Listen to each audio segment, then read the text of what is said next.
Good Powering afternoon. on. Welcome to Alltech Lansing.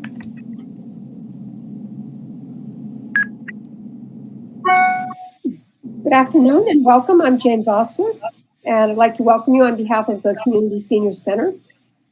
We're really happy to have Eric Hanson with us today. He's a real expert on loons. And since 1998, he's been the biologist for the Vermont Loon Conservation Project, a program of the Vermont Center for Ecostudies. And he's conducted research on the Common Loon since 1992. His early work focused on banding loons to answer basic biological questions and assess toxicology concerns. He then received his master's in science degree at the University of Minnesota, and he set up a volunteer-based monitoring program for Minnesota's 12,000 loons.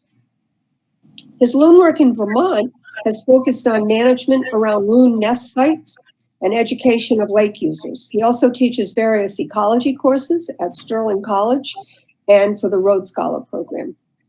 And in the winter months, he takes care of the cross-country ski trails at the Craftsbury Outdoor Center. And he was just telling me that they make snow there. So if you're looking for a place to cross-country ski when there's no snow here in Chittenden County, that's a place to go. So welcome, Eric, and I'll turn it over to you. All right, great to be here and great to know a little bit more about what this program is about down in Richmond. I go through there quite a bit, heading down to central Vermont to visit those lakes, especially because we're seeing more loons down that direction over the past decade. The veterinarian in Richmond has helped analyze and deal with some of our sick loons through the Outreach and Earth Stewardship Program at Shelburne Farms.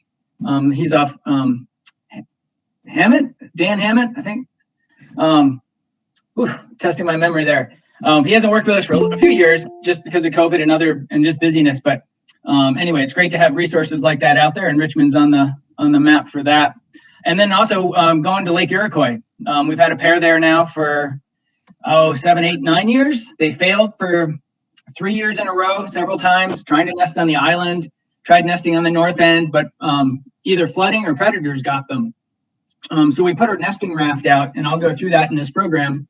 And they've been very successful now for about 4 years using that raft in a more quiet cove away from the busy part of the lake. So loons can really habituate to a super busy lake like that. And it's, I guess, a sign of them doing really, really well. And but they weren't always doing really well. Back in 1983, we had under 7 pairs in the entire state of Vermont nesting. There were probably 12 pairs total. And since the late 90s, that's really grown. We were in the 30s back in the late 90s, and now we're up over 130 pairs in the state. So really kind of cool. I work for a group called Vermont Center for Ecostudies. And if anyone has questions or interest, I put my email address in the chat. You can also go to the VCE website and Vermont Center for Ecostudies and look up more about whether it's loons or all the other projects. And I'll go through that in a minute. I might as well jump up on the screen and we'll get going on our program here.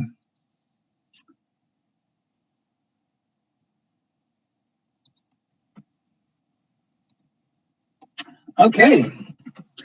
So VCE, or Vermont Center for Ecostudies, we're based in Norwich, Vermont. And I actually get to work from home up in Craftsbury, where I've been for 20 plus years. And it's a wildlife group that does all sorts of different things. And here's just sort of a snippet of some of our main research areas. One of the big ones is following the Bicknell's thrush. It's one of the most rare birds in the Northeast, and they nest only on the mountaintops. And there's a long-term study site up on Mount Mansfield, and really exciting work going on right now as we speak about following a bunch of these little birds with little backpacks, and they're seeing kind of where they're going, especially in the spring and the fall during migration. Not so much even, they kind of know where they go for the winter down in Dominican Republic and Haiti, a few in Cuba. But they're trying to figure out more of the details of other habitat that might be important to them. So that's kind of a neat one. Another big one around all that is the Mountain Birdwatch program. There's 140 routes from the Catskills all the way up to northern Maine that get surveyed annually for high elevation species. There's a big grassland project in Upper Valley, as well as working with UVM in the Champlain Valley. Lots of forest programs as well, especially forest bird monitoring and amphibian work. And then one of the biggest projects that's going on now is this Vermont Atlas of Life. Just documenting what's out there and what might be of concern and what those concerns might be. And it's a real sort of citizen science, community science-based program, getting people to report their findings, as well as getting data from 150 years ago that have been sitting in shelves, getting dusty, and getting that data into a database. So it's really kind of a breakthrough project, especially using the web and all sorts of things like that. So we'll get going on loons.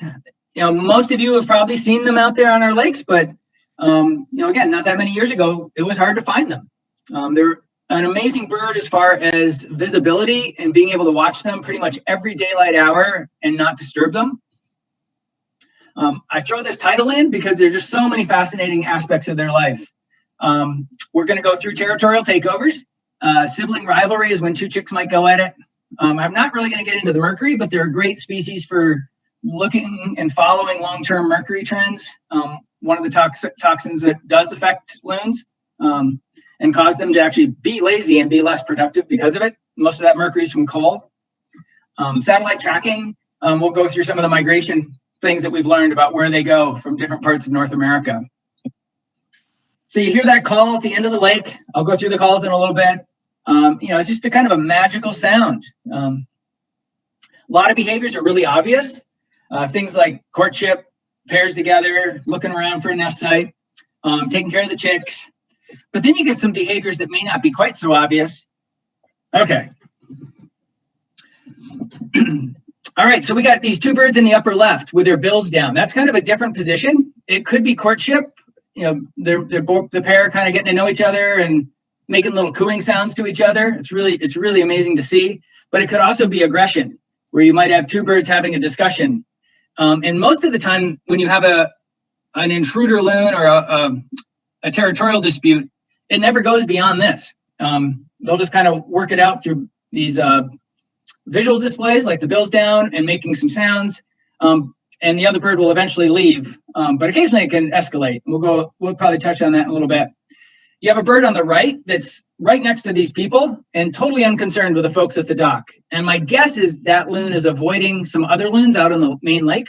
And it's just sort of hiding away from them near shore. Or then you have a lake that normally has one pair and all of a sudden you have four loons. Who are the other two? Loons are flying back and forth a lot and they're checking each other's territories quite often. So we're going to go through a lot of the different natural history of the loon, as well as the conservation that's allowed them to come back and do really, really well. So I partner with the Vermont Fish and Wildlife Department. I mainly work with the game wardens when we have a loon in trouble, beaching itself, caught up in fishing line, something like that. They're also our primary supporter, giving us some base funding. But really, it's all these people on the right, or groups on the right, that make the program work. I have over 400 volunteers helping out statewide, some just one day a summer, others are helping almost every day that they go out on the water, whether it's weekly or daily. The different state agencies that have activities on water, work with them. Tufts University helps with our necropsy, analyzing the dead loons. Hydroelectric companies are really important to help control and stabilize waters for that really critical time of nesting. And most try to do a pretty good job of holding that water so we don't flood nests out during a big rainstorm. A group, Biodiversity Research Institute, they help with all the mercury work, toxicology things. Landowner contacts, they're a major part of it with loons nesting on private land in most places. My funding mostly comes from individual donors, so we're always looking for support. We get a little bit from the non-game, but most of it's from the folks out there. So if this is something you might be interested in, please contact me or VCE. A neat thing about this slideshow is that almost all the shots are from Vermont. This one's from Eleanor Osborne of a nesting raft up in northern Vermont. A neat thing about this project is volunteers can take part in almost every aspect of it, whether it's just following a pair, doing an annual count day, taking care of rafts and signs. I'll show you some pictures of those. They're educators. They're teaching their neighbors, their friends, people who visit a lake. They help with rescues when we have a bird in trouble, and especially the monitoring of that. And then we're getting into a little bit more research. So it's kind of fun. I'll share a little bit of that in just a bit. So loons need water. They need a runway to take off from water, usually like a good quarter mile. So right now we're actually concerned with ice forming and the loons getting stuck in holes and not being able to take off. And we will actually attempt to do some rescues if we have to. But come spring in April, they'll do these flyovers looking for the open water to come back and set up territories. Typical territories, about 100 acres, plus or minus. So that lake in the lower right, you could probably get at least 3 territories on that lake. They like to be visually separate from each other as well. So there's sort of 3 distinct lobes in that body of water. So you could easily, again, see 3 pairs there. Neat to see loons in flight. You don't often see it, but when you do, it's, they're making a loud wing noise and they're flying like little jets. They're one of the heaviest birds for wing surface area. So their often cruising speed is 40 to 60 miles an hour, depending on the winds. But most of their time is in the water, and they truly are a water bird with their legs far back. When they arrive in April and May, they're going to get together with their pair within a week or 2. They don't necessarily arrive together. In fact, they rarely do. And then they're going to sort of set up shop. They're going to let other loons know that they occupy that piece of water over the next month or so before they even think about nesting. They might start nest searching in early May, mid-May, but it can, they may not nest actually until middle of June in some cases, end of June. That's copulation on the raft. So quick moment of breeding. You'll see lots of interactions with other loons at this time of year. So these 2 on the right are in high alert mode. Their heads are up. One is doing a call. The 3 on the left, that you can see that there's a little bit of tense motion going on there with those chests are out, the bills are down. It may or may not explode into a little fight, but it could. They're definitely telling each other, they're telling that third loon it's time to go away. And then sometimes you can get a little more passive, less aggressive interactions, like this group of 4, just swimming around in a circle and then 2 swim away and fly off. That's the most typical. It's these 2 intruders coming in. They're just sort of testing the pair, checking them out. How strong are they? Things like that. What's kind of neat, back when banding started in the late 80s and early 90s, one of the first questions were, do loons mate for life? It was a guess that some people thought did happen, and it's not true at all. A typical marriage is about 4 to 5 years before there's a switch in one of the mates. And so about 80% of the time, both the male and female return. There are some pairs that switch quite often, every 2 or 3 years, depending on the intruder loons in the area. But there are some pairs that have been together 15, 20 years and will hold that together as long as they can.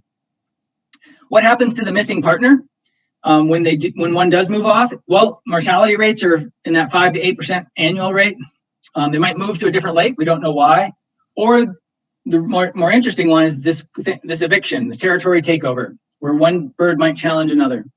Ends up that males challenge males and females challenge females. And if it really gets into a hot fight, the other bird who's not involved in the fight will sort of sit back and accept the winner.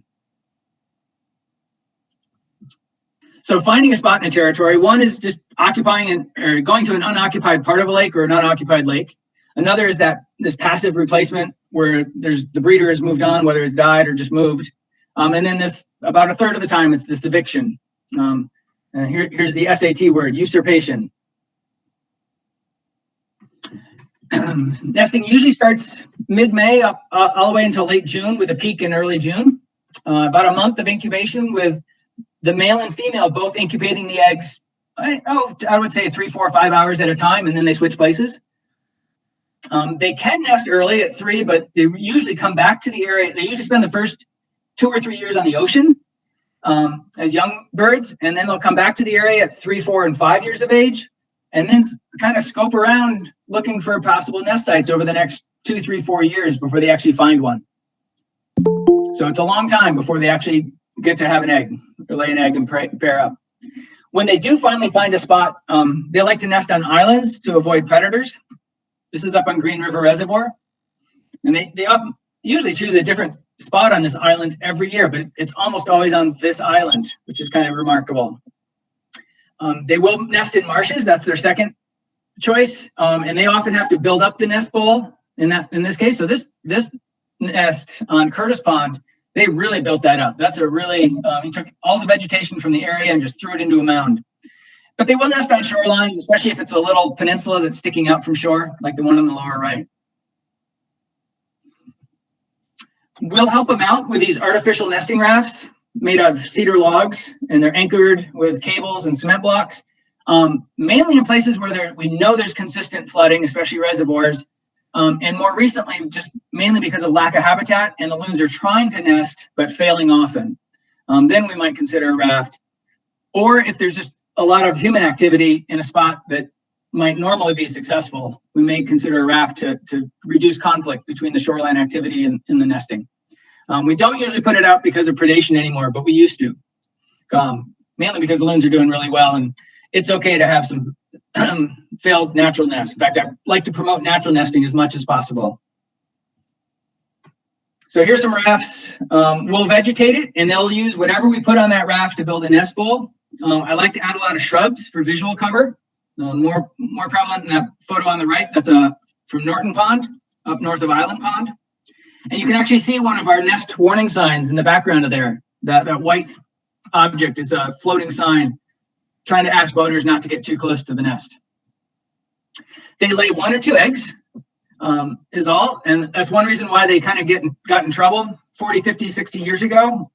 It doesn't take much if they're not laying those eggs and producing a few chicks, and that's interrupted for several years or a decade. It doesn't take long for the population to start spiraling downward. But they're big eggs. There's a huge investment by the parents, both mom and dad, taking care of the chicks all the way up until late summer, early fall, even mid-fall. Here's a little exchange with one loon coming off the nest and another loon going on the nest. And if you look, that loon on the right actually has a band on its right leg. There's 2 colors on that leg. And that bird is from Newark Pond, and it is still around. I banded that bird in 1998, so that's 24 years ago that we banded that loon. We took blood samples for mercury, and that loon nested this year. Really amazing. So that bird is probably 24 years plus. How old was it when it nested? Probably at least 6. So we think that loon is probably 30 years old, and it could be older. We don't know. So that's just a really neat thing about longevity of these birds. It actually lost its spot in the territory for a few years and then won its way back in a few years later. And I throw in mercury. Most mercury is coming from coal burning power plants, but anything that's combustible. Incinerators used to be a major source, probably still are locally, but they really cleaned up incinerators a lot more, partly because of this work. Managing around the nest sites is really important. It's their most vulnerable time to disturbance, and our lakes are just really highly used. We got a lot of people out there boating, kayaking, canoeing, and that loon on the left is in hiding position. So if you came a little bit too close, it would try to hide and get out of bird shape. Predators are less likely to see that. Lots of things can happen to the eggs. Predation is the #1 cause of nest failure. Raccoons and maybe skunks, mink, those are probably the top predators. We're probably starting to see more eagles take an egg once in a while with more eagles around. If you accidentally scare a loon off the nest, a loon sort of hurrying to get in the water might accidentally knock that egg into the water. But if they're disturbed enough or there's enough busy commotion around, they may not go back to the nest and just abandon it. And if it happens on a cold day, obviously the egg might stop developing. So to help prevent the disturbance to nest sites, we'll put these signs out. We probably overdo it compared to surrounding states, but they do work and they're a great educational tool. It's a great way for volunteers to have a team of people helping out, sort of an annual task to get these out or bring them back in, repair them. So they really do work for the most part. And we don't need to have them that far from the nest. So it's just enough to keep people from getting right onto the nest bowl. This is Berlin Pond in the upper right there. A big part of my job, especially with newer pairs, is finding out who owns the land where loons are nesting and asking how that land is going to be used. And if you look at this picture, there's actually a cabin about 15, 20 feet behind the loon sitting on that island shoreline. For a few years, these people just stayed off there, didn't even go to camp until the loons were done.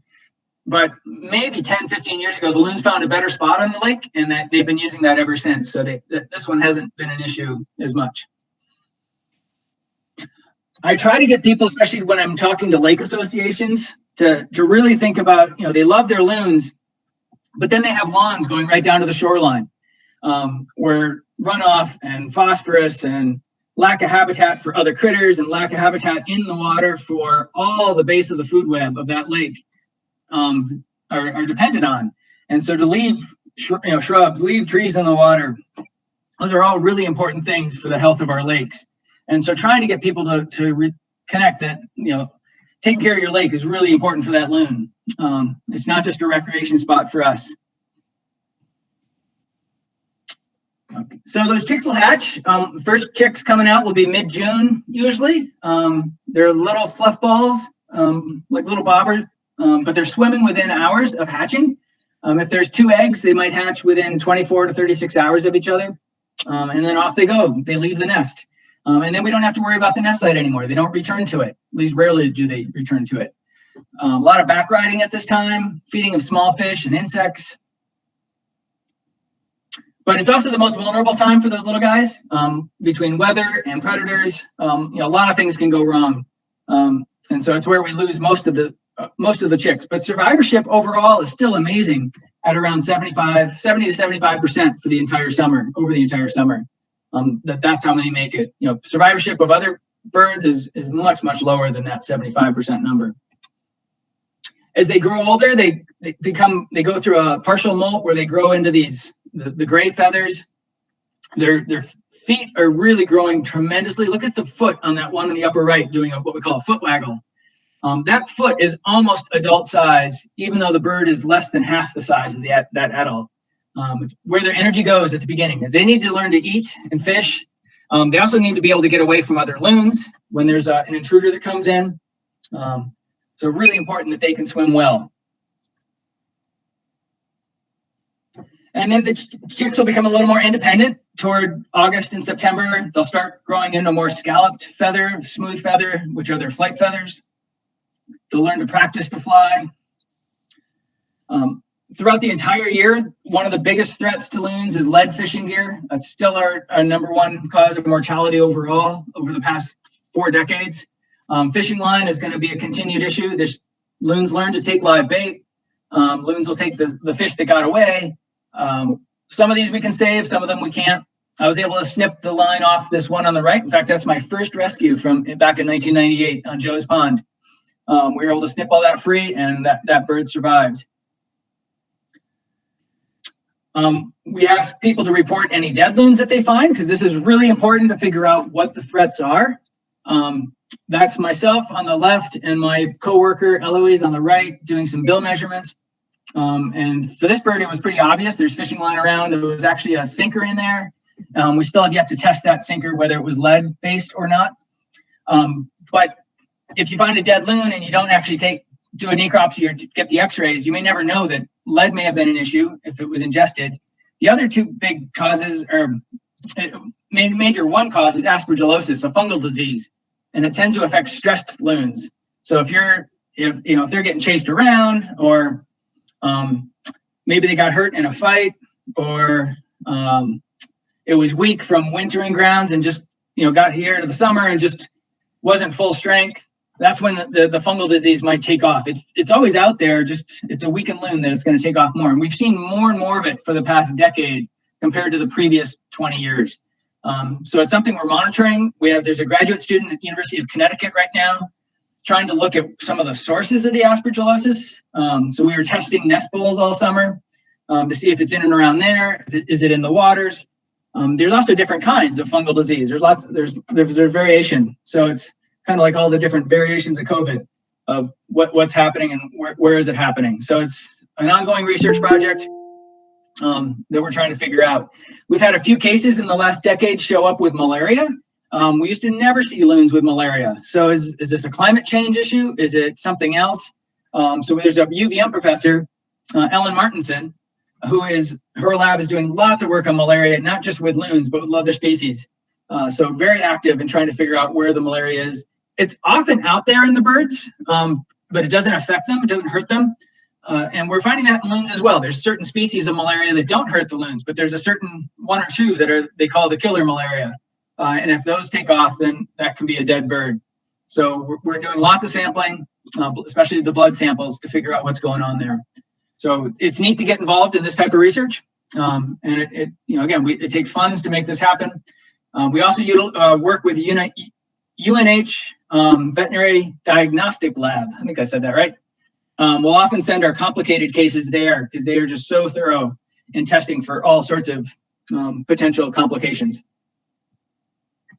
So back to Loon World, another natural threat would be each other. In fact, it's a major cause of chick mortality where there's a fight going on between the adults and the chicks either get ignored or they actually get killed in the process. So it's a natural source of, which is normal with competition. And I expect to see more and more of it. Surprisingly, the chicks still make it for the most part, but we're definitely seeing a slight increase. And that's not a bad thing. It just shows that hopefully the population will start to level off a little bit as the population continues to increase. The loons in the lower left are doing what we call a penguin dance, a real visual display. And then the loons in the upper right are what we call wing rowing. And these chases can go on for a few minutes, but they can also go on all day. And these birds are exhausted. We'll often get a beached loon after a day of wing rowing like this, and the bird trying to get away from the chaser. So mortality, you can see on the left, the red are human-caused issues. So fishing gear lead, we've had over almost 35 cases over the past 30 years. Fish hooks, over 20 pairs in fishing line. Gunshot, I think it looks like it'd be like 4. Luckily, it's not that many. And you'd think there'd be more boat hits. It's really very small. Most of the boat hits that happen are with chicks. There are a lot of close calls, however, on some of the busy lakes. Some unknowns out there, and then some natural causes. You can see the fungal respiratory disease and trauma attacked by other loon. 15 of each of those. So those are, a major source of mortality for the loons. Again, to do the mercury work and to do some of the blood testing for malaria and other things and other toxicology work, we actually catch them intentionally and take a blood and feather sample. So in the upper right is me holding the loon. It's all covered in a towel. I guess those are white chest feathers. The bird is upside down, and we're taking it's a veterinary student from Tufts who are helping with this project. And they came up and took the blood sample. And then I banded the bird, and then I released it there. And he wasn't very happy. If you can see closely, you can see his head whipped around and nailed me right in the hand. So I bled a little bit from that one. All right, their calls. Communication is such an important part of the animal world, and loons included. So we'll start with yodel, which is a male territorial call. Only the male does this.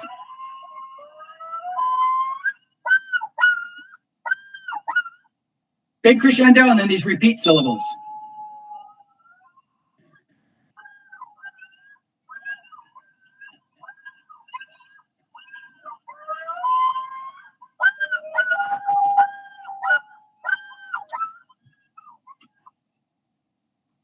So that male loon is telling other loons this territory is occupied.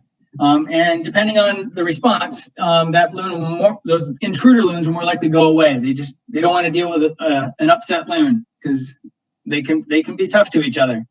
So a really important part of that. This next call is the whale call.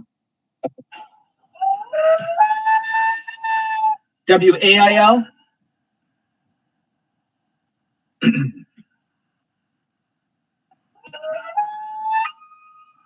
People call it the wolf call. 1, 2, or 3 notes. This is more of a identification, sort of locating their mate, finding out where another loon might be on the water. It could be the initial sign of a potential disturbance. I've paddled in and one might give a quick wail, but not that concerned. There's not a lot of aggression in that call. They'll do it at night a lot because they're very visual and they can see what's going on in the day, but at night they can't, so they give calls a lot more. The tremolo, this is the more disturbance or agitated call.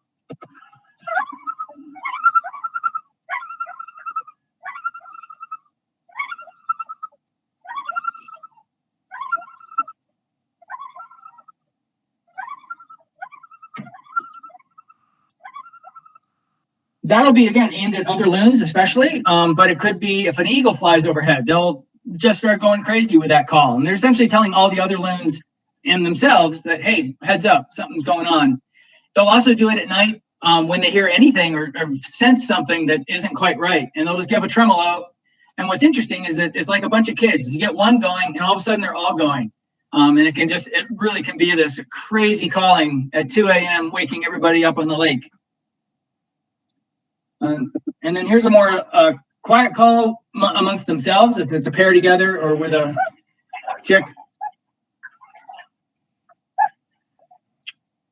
So those are the main calls. And let's see. Oh, so that the yodel, there's this guy, Jay Major, on the lower left, photo of him. He did his PhD on the yodel and just so many fascinating things that he's learned in sort of controlled studies of how individuals can identify each other through the yodel. And one example of that would be, let's say, I'm trying to think of two ponds that are close together. If it's like up on Green River Reservoir, there's 4 pairs up there. If I recorded the yodel from the north pair and I brought it down to the island pair and I played the yodel call, the loons are going to respond because it's like you have this angry loon doing a territorial call at them. But they're not going to respond that aggressively because they know that that's Joe from the north and it's his yodel. But what's he doing here? So they're going to go, try to go find him and talk to him and see what's up. But if I record a yodel from a bird in Maine, brought it back to that same spot, play it, those loons are going to go ballistic. They are going to go search for that loon until they find it because it's a new yodel. They don't recognize it. It's a new kid on the block, and they have to show that this territory is occupied by confronting that bird. So they definitely have a different response level in that way. So that's just one tiny part of his work that he's done. Later in the summer, you'll still get interactions, loon fights and things like that. If there's chicks around, they're often would get what we call getting stashed. They'll go off by themselves near shore or just away from the other birds. So that bird on the upper right is a chick hanging, hiding low in the waters, so it's not seen easily. And it's going to avoid the other intruder loons. You'll also get more big gatherings mid and late summer. We call them social gatherings. A lot less aggression. Birds are probably still checking out the territorial pair, checking out the territory, but much less concerned about fights and chases at this time. Preening is something they have to do all the time to maintain that waterproofing. If they start getting wet, it's pretty much the beginning of the end of that loon. They have to zip those feathers up. There's a gland in the rear end called the uropygial gland that puts out an oily powder that they sort of spread amongst their feathers. So all that is really critical. So they do this preening every few hours. Sometimes it'll last 30 seconds. Other times they'll do it for 20 minutes. And occasionally, in fact, it's my most common phone call, the birds do this, what we call, I've labeled extreme preening. They're flushing their feathers, getting them super clean before they do the gentle preening. And they'll thrash around in the water. It really looks like they're either having a seizure or most people think that they're caught in fishing line trying to get it off. But they're really just kind of, it's like getting rid of a really bad itch. And it feels really, really good to do this. So flipping upside down, wing rowing, splashing in the water, sticking a wing out and going in circles. It's pretty neat to see, as long as you understand that it's actually a good thing. The chicks, again, become more independent. They start growing in those flight feathers. They'll start learning how to fly at 10, 11, 12 weeks. They might leave the lake early if there's not if it's a smaller lake and not enough food in it, not enough fish in it. But they may stick around all the way until right now, December, usually leaving by early November. But they migrate on their own, which is pretty phenomenal. Adults leave first in October, and those are averages. So again, those chicks will be practicing. Some practice more than others. They've been using their legs all summer, and now they got to figure out how to get those wings to work. Our loons go off the New England coast. So if you look at the corresponding colored dots to the colored squares, so we got New York birds in the gray, Maine in white, New Hampshire black. I need to update this because we now have 3 loons that we've documented going to the coast from Vermont through band studies. And they're all down there around the Cape, Long Island Sound, or even the Maine coast. As you go further into interior North America, they go further south. So those Minnesota birds, where I did my graduate work, to Western Ontario, those birds are headed to the Gulf of Mexico, Florida, Carolinas. A lot of them go through the Great Lakes to get there. And at some point, there's a switch over to the West Coast. What's kind of neat is if you look at the differences in these birds. So the smallest loons in North America are in Saskatchewan, with the average male being just 9 pounds, average female 7 pounds, migrating 2 to 2,000 miles. And then you go to Maine, the average weight is 3-4 pounds heavier for the male and the female, but they're just puddle jumping their way to the ocean. So it pays to be big to hold the territory, but it pays to be small to migrate that far. Lots of things in the ocean that can be an issue, including oil spills, fishing nets.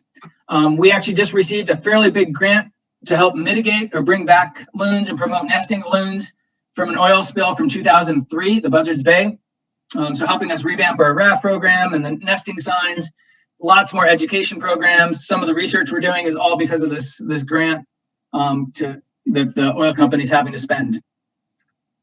We'll do rescues at this time of year. So this is a bird from Lake Ellico, just a few miles from my house, that the fire department helped us get. They went out there with their airboat. We're able to nab it from that hole in the ice, bring it to shore. It ends up this chick had a broken wing and couldn't fly, but it could do everything else. So we ended up, I found a friend who drove it to Maine so it could live its life out on the ocean.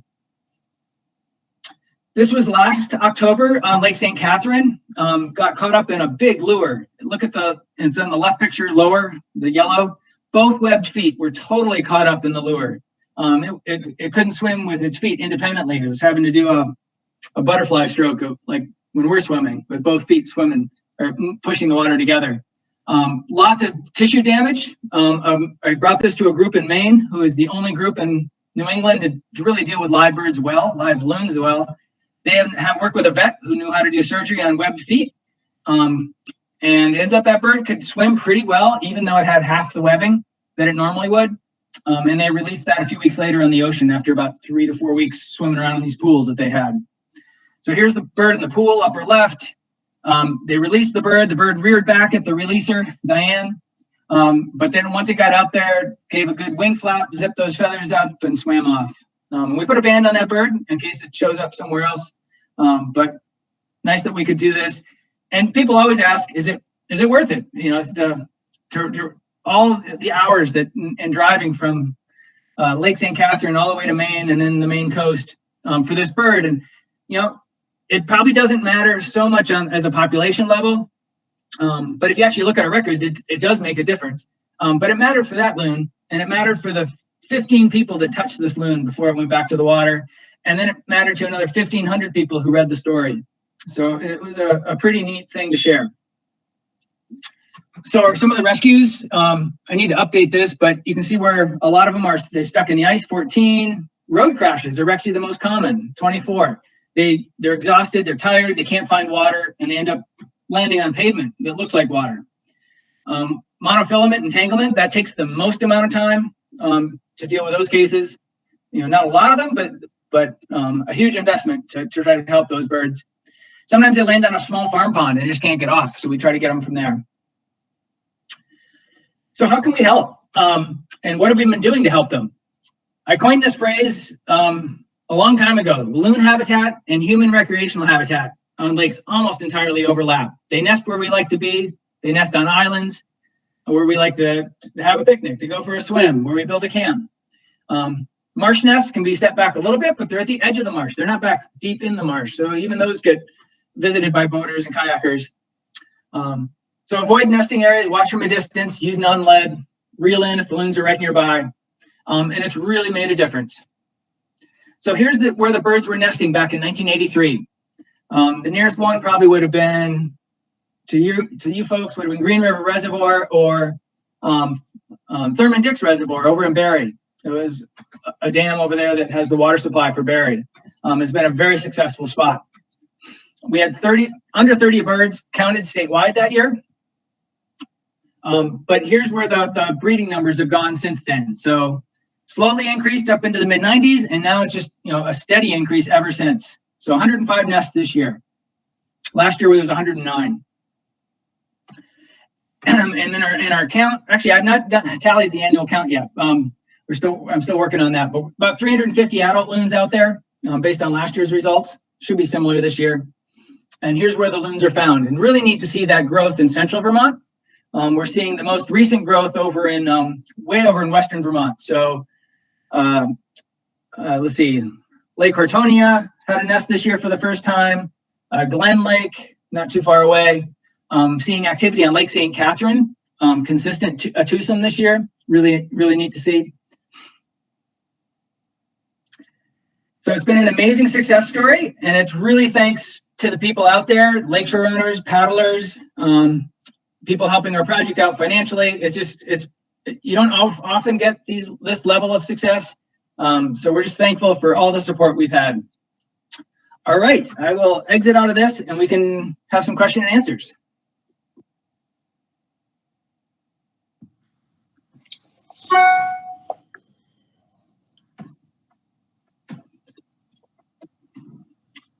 I don't know if Jane or George want to. Yeah, if you want to raise your hand, I'll call on you. Sue McGuire? And then Evergreen. Sue McGuire. You're muted, Sue.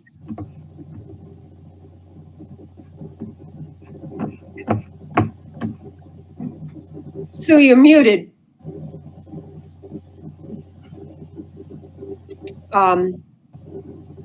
Okay, we'll go to Evergreen. Hi, thank you, Eric. That was a really wonderful presentation. I learned a lot. My question is, a lot of birds at this time of year are staging on Lake Champlain, and I just wondered, along with some red-throated loons and other things, but I just wondered, how long will they stay there? Do any of them ever try and overwinter on Lake Champlain? Probably. In those years where the ice isn't forming, I think there are a handful of birds. We don't know the numbers that stick around all year round.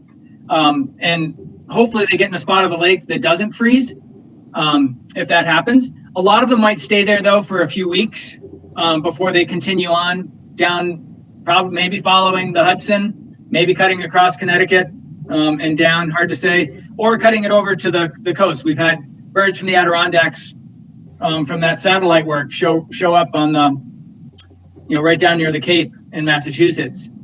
So it's definitely a staging area. The Great Lakes are very similar, but even more so, where there's tens of thousands, if not, 100,000 plus coming through the Great Lakes from Canada. And there's probably well over 500,000 loons up in Canada, common loons. And then you've got the red-throateds. I think the biggest count we've ever had was a guy, Ted Murin, who does a bird count on Lake Champlain. He counted in a 2-hour period once about 500 loons cruising down the lake. So a big congregation, but not like geese. They'd be spread out, like one here, two there. Occasionally you might see 3 kind of together, and then there'll be a pause for a few minutes, and then all of a sudden, phew, here comes another wave of a bunch of birds. And that's kind of the way they migrate. They might stage together at night and kind of group up and socialize, and then do a big liftoff come morning. That tends to be very typical. So Lake Champlain, and most of these birds in Lake Champlain are probably Quebec birds. There are probably some from the Adirondacks, and very few probably from Vermont. Our birds are probably not going west and then going south. They're probably heading straight south, southeast. They just kind of know. Interesting thing on that migration, in the spring, there's often a delayed migration of these more northern birds in mid-May. They're Quebec birds waiting for the ice to go out, and they know it, that the ice hasn't gone out yet. And it doesn't pay to come into Vermont and deal with territorial birds in late April and get chased around and have to do all of that. So there's all of a sudden this pulse of birds in mid-May. And I've had up to 30, 40 birds reported on different lakes. And they're there for a few hours and then gone. And we actually caught one that landed on the water retention pond at Taft's Corners next to the Shaws. And it was stuck there for 2 months. Yeah, I remember. What's his name? Gray.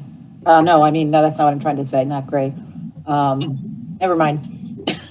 Anyway, we thought maybe there was a chance it could take off by itself. The water was definitely long enough, but it would have had to, go across a fence and under a power line. And we knew there was fish in there because osprey were feeding in there and cormorants were feeding in there. Finally, we got together a crew and the permission to go out there with a boat. And we got lucky. We nabbed it right away. I went to put a band on it. Band slipped right off the leg. It was way too big, which is an indication that bird is probably 3 or 4 pounds lighter than a Vermont bird from northern Quebec. And it was part of that mid-May migration. So really, it was a neat find. Bob Dill, that's the name I was trying to think of. He was involved in that. Sue McGuire, you have your hand up. Yes, I had technical difficulties unmuting. Eric, I live on Lake Iroquois, and so we watch the loons all the time. Last year, toward the end of the season, we saw that motoring going on that you were talking about. And to us, it looked like they were trying to get their wings strengthened before they flew, because they don't fly all summer. So what is the purpose, would you say, of that motoring if it's not? And how do they build up their wings if not that way? Yeah. So for chicks at that time of year, it's definitely a chance for them to build up their wing muscles and chest muscles, breast muscles to be able to get airborne. And the parent might go first, and then the chick might follow. And they're just doing it's called wing rowing that we call it. They also use that wing rowing though in territorial disputes and chases when they're chasing each other but don't actually lift off. So another purpose of wing rowing is to build strength training for the chicks. Mm-hmm. Thank you. Other questions?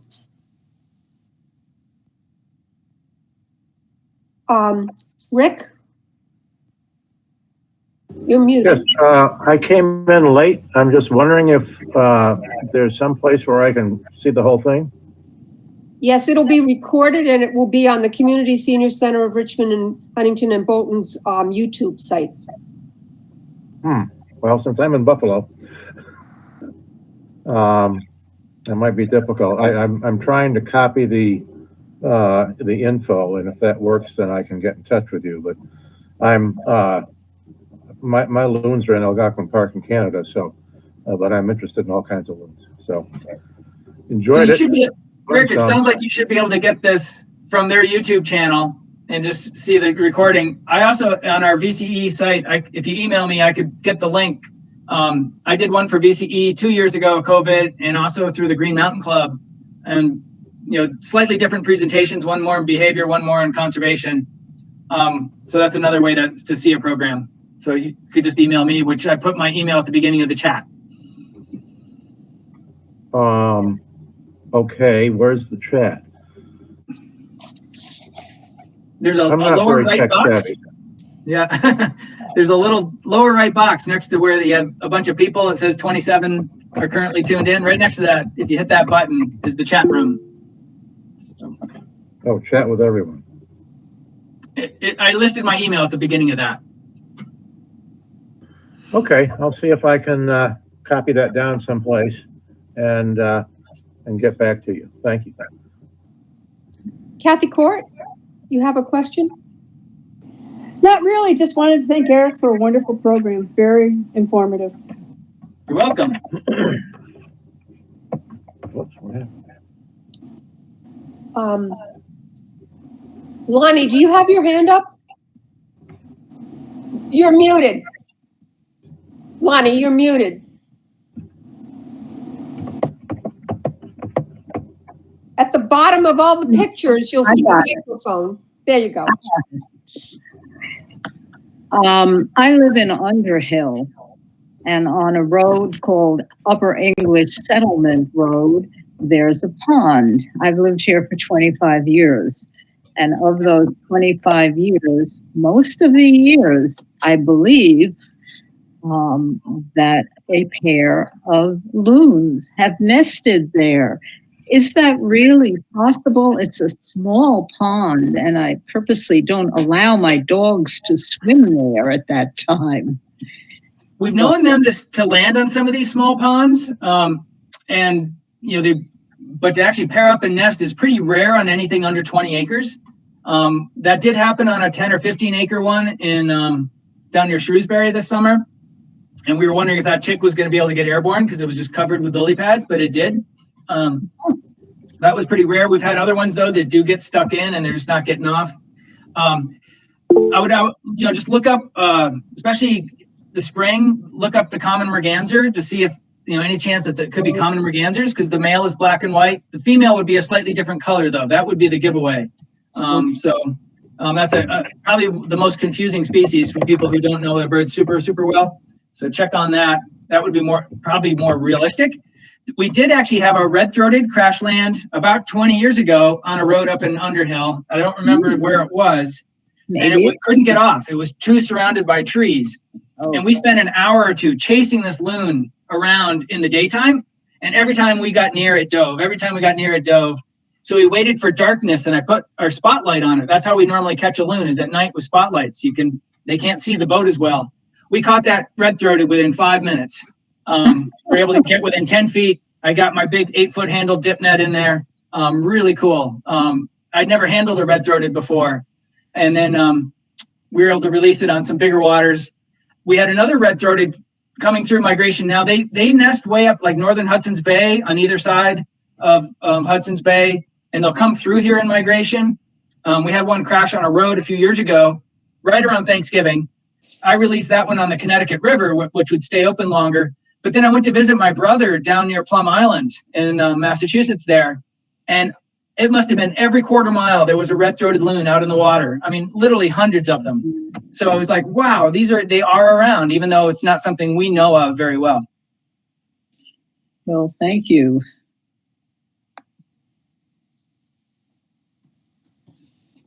Any other questions? And correspondence is a major part of my job. So if you ever, have sightings or you have a question pops up, track me down. I tend not to respond too quickly at this time of year because I'm working at the ski center. In fact, about 20 minutes, I'm headed up to go coach the high school team. It's one of my other hat that I wear. So it's nice to have a lot of variation in one's life. Do you work for Fish and Wildlife? No, a group called Vermont Center for Ecostudies. Nonprofit wildlife group. We're up to about 20 staff members now. Not all of them full time, but in fact, I'm still half time. But yeah, lots of neat stuff. So take a look at their website, vtecostudies.org. Thank you.